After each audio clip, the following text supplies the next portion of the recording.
عورت جو ہے اس درد کے وقت بہت ہی زیادہ فرسٹریٹ ہوتی ہے، بہت تکلیف دہ ہوتی ہے، تکلیف زدہ ہوتی ہے، اس قدر کہ موت کے وقت ہونے والی تکلیف سے تھوڑی سی کم تکلیف بچے کی ولادت کے وقت ہوتی ہے۔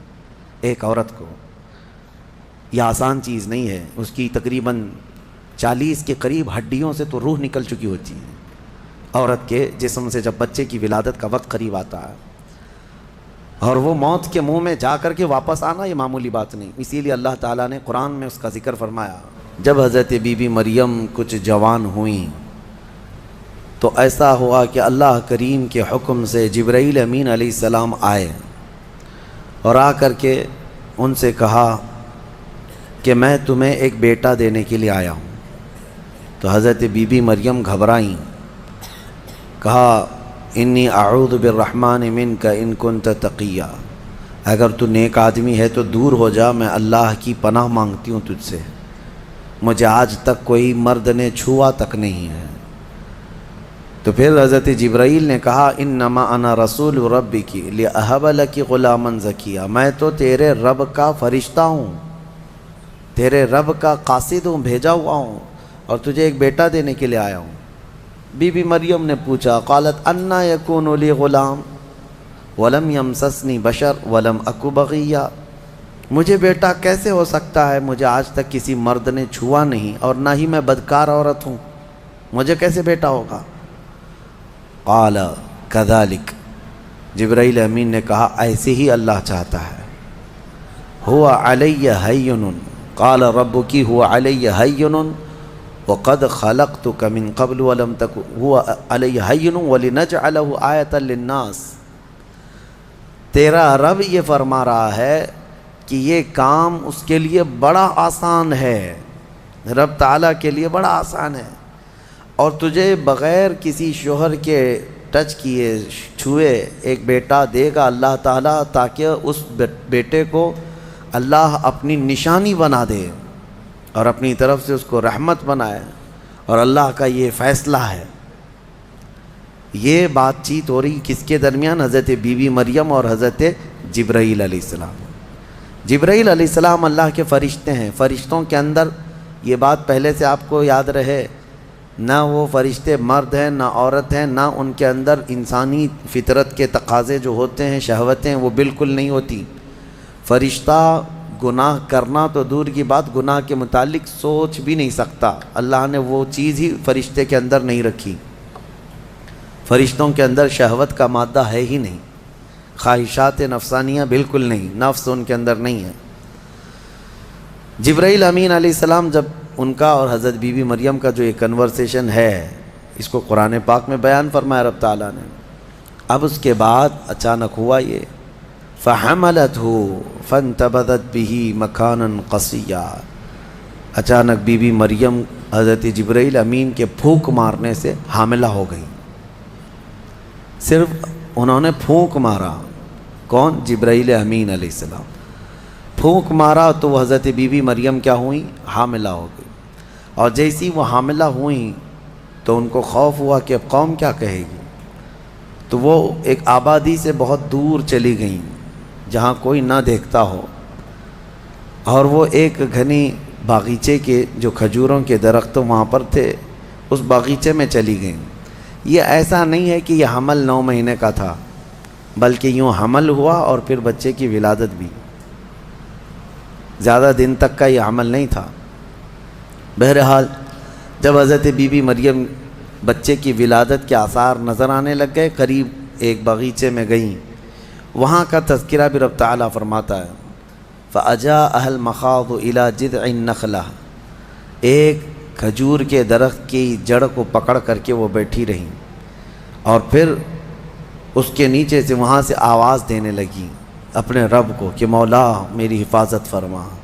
اور درد ایسا ہوتا ہے ولادت کے وقت کا، اس وقت کے الفاظ حضرت بی بی مریم کے قرآن فرما رہا ہے، وہ کہہ رہی تھی کنت نسیا منسیا، یہ درد سے پہلے میں مر گئی ہوتی، بھلا دی گئی ہوتی، کاش میں ان تمام چیزوں میں نہ ہوتی۔ عورت جو ہے اس درد کے وقت بہت ہی زیادہ فرسٹریٹ ہوتی ہے، بہت تکلیف دہ ہوتی ہے، تکلیف زدہ ہوتی ہے، اس قدر کہ موت کے وقت ہونے والی تکلیف سے تھوڑی سی کم تکلیف بچے کی ولادت کے وقت ہوتی ہے۔ ایک عورت کو یہ آسان چیز نہیں ہے، اس کی تقریباً 40 کے قریب ہڈیوں سے تو روح نکل چکی ہوتی ہے۔ عورت کے جسم سے جب بچے کی ولادت کا وقت قریب آتا ہے اور وہ موت کے منہ میں جا کر کے واپس آنا، یہ معمولی بات نہیں۔ اسی لیے اللہ تعالیٰ نے قرآن میں اس کا ذکر فرمایا، وحمل، یعنی عورت جو ہے حملہ وفصالہ 30 شہر، یہ آیت ہے، اس میں اللہ تعالیٰ فرماتا ہے ووضعتہ کرہا، جب وہ بچے کو جنم دیتی ہے تو بڑی تکلیف کے ساتھ دیتی ہے۔ حضرت بی بی مریم کا بھی جب وہ وقت آیا تو وہ درخت کی جڑ کو پکڑ کر کے آواز دینے لگیں، کاش میں اس درد سے پہلے ختم ہو چکی ہوتی، بھلا دی گئی ہوتی۔ تو رب تعالیٰ کی طرف سے آواز آئی، اللہ تحزنی وقد جعل ربکی سریا، گھبرا مت اے مریم، تیرا رب تیرے لیے آسانیاں پیدا فرمائے گا، آسانیاں پیدا فرمائے گا۔ اس درخت کو ہلاؤ، پکی کھجوریں گریں گی تم پر۔ حضرت اللہ کی طرف سے حضرت بی بی مریم کو جو پیغامات آ رہے تھے یہ کیا تھے؟ یہاں پر بھی میں بتا دوں، اللہ تعالیٰ اپنے بندوں کو جو پیغامات دیتا ہے اس کے 3 طریقے۔ ایک وحی ہے جو نبیوں کو دی جاتی ہے، یعنی وہ وحی ہے، اس کو وحی کہتے ہیں، جو اللہ تعالیٰ کا پیغام نبی کو آئے۔ وحی کے بھی کئی طریقے ہیں، ڈائریکٹ اللہ تعالیٰ سے وہ کلام کر لیں یا کسی فرشتے کے ذریعے سے کر لیں، جیسے جبرائیل امین علیہ السلام جو لے کر کے آتے تھے اور نبیوں کو پہنچاتے تھے، یہ بھی کیا ہے، اس کو کیا کہتے ہیں؟ وحی، وحی ہے۔ اور اللہ کے ولیوں کو جو پیغامات اللہ کی طرف سے ملتے ہیں، اس میں فرشتہ تو نہیں آتا، لیکن اللہ تعالیٰ ان کو کچھ باتوں کی ہدایت دل میں ڈالتا ہے یا ان کے ذہن میں، دماغ میں وہ چیزیں اچانک اترتی ہیں، اس کو کہتے ہیں الہام۔ یہ وحی نہیں ہے، یہ کیا ہے؟ الہام۔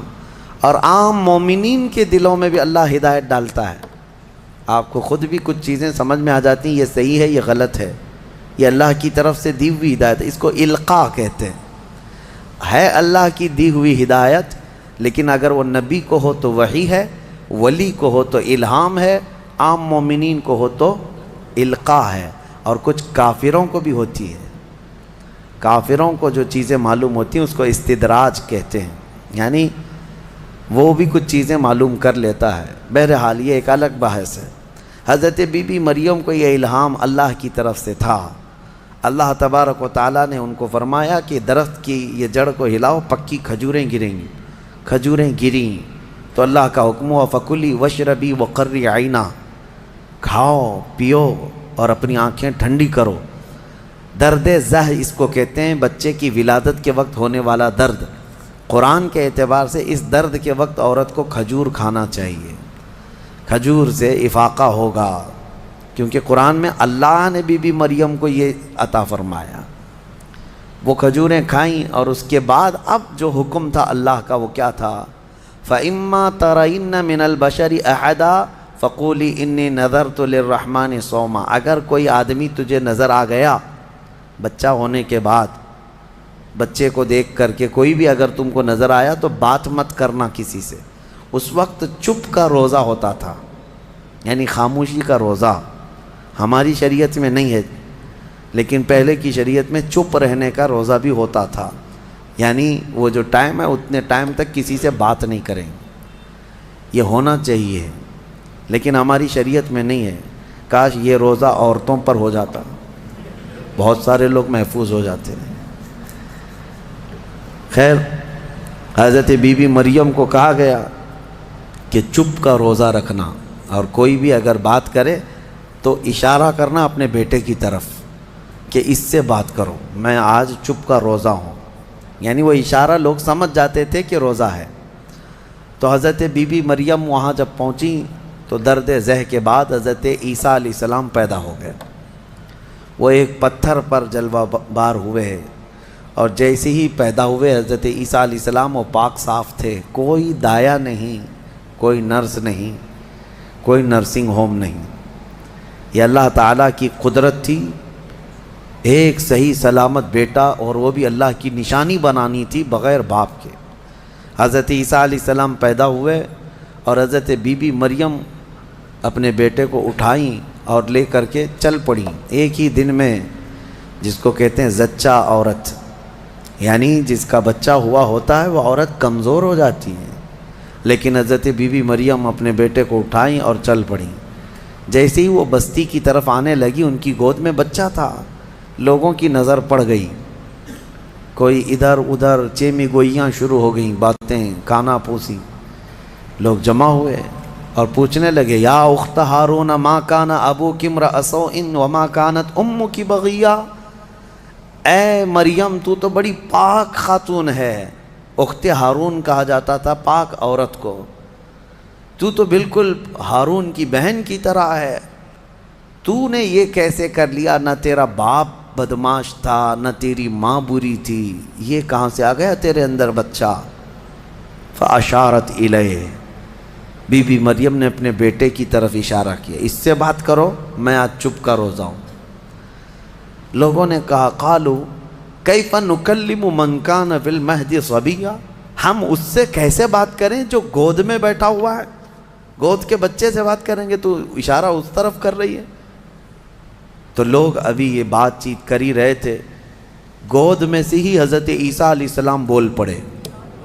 قال انی عبد اللہ آتانی الکتاب وجعلنی نبیا وجعلنی مبارکا اینما کنت واوصانی بالصلاة والزکاة ما دمت حیا وبرا بوالدتی ولم یجعلنی جبارا شقیا والسلام علی یوم ولدت ویوم اموت ویوم ابعث حیا.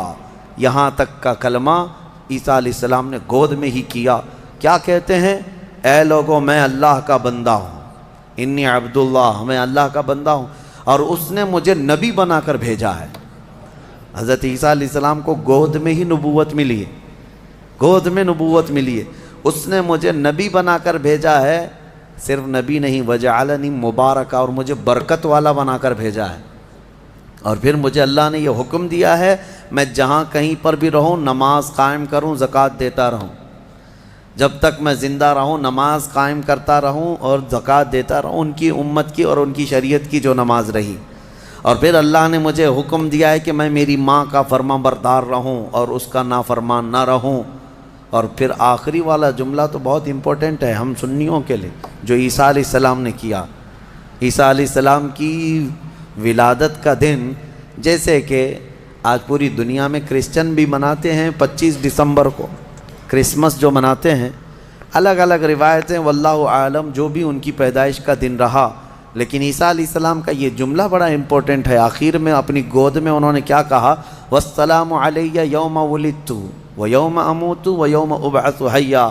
کہتے ہیں مجھ پر اللہ کی سلامتی ہو جس دن میں پیدا ہوا، جس دن میں پیدا ہوا، اور جس دن میں انتقال کروں گا، اور جس دن میں اٹھایا جاؤں گا، وہ سب ان سب دنوں پر اللہ کی سلامتی ہو. عیسیٰ علیہ السلام جس دن پیدا ہوئے وہ سلامتی والا دن ہے، تو 12 ربیع الاول کیوں نہ سلامتی والا دن؟ میرے آقا صلی اللہ علیہ وسلم جس دن پیدا ہوئے کیا وہ سلامتی والا دن نہیں ہے؟ اور ایک نبی خود اپنی ولادت کے دن سلام بھیج رہے ہیں، اور یہاں کروڑوں امتی اپنے نبی کے پیدائش کے دن سلامتی بھیجیں، تو یقیناً یہ قرآن کے حکم کے مطابق ہے. بہرحال یہاں تک بات ہوئی. اب چپ ہو جانا چاہیے. بچے کی زبان سے جب یہ باتیں سن لی، یہ معجزہ نہیں تو اور کیا ہے؟ اس کے بعد عیسیٰ علیہ السلام ایسا نہیں کہ گود میں ہی بولتے تھے، بس اتنا بولے اور خاموش ہو گئے. پھر جب بولنے کی عمر آئی بچوں کی، تب آپ پھر بولنے لگے.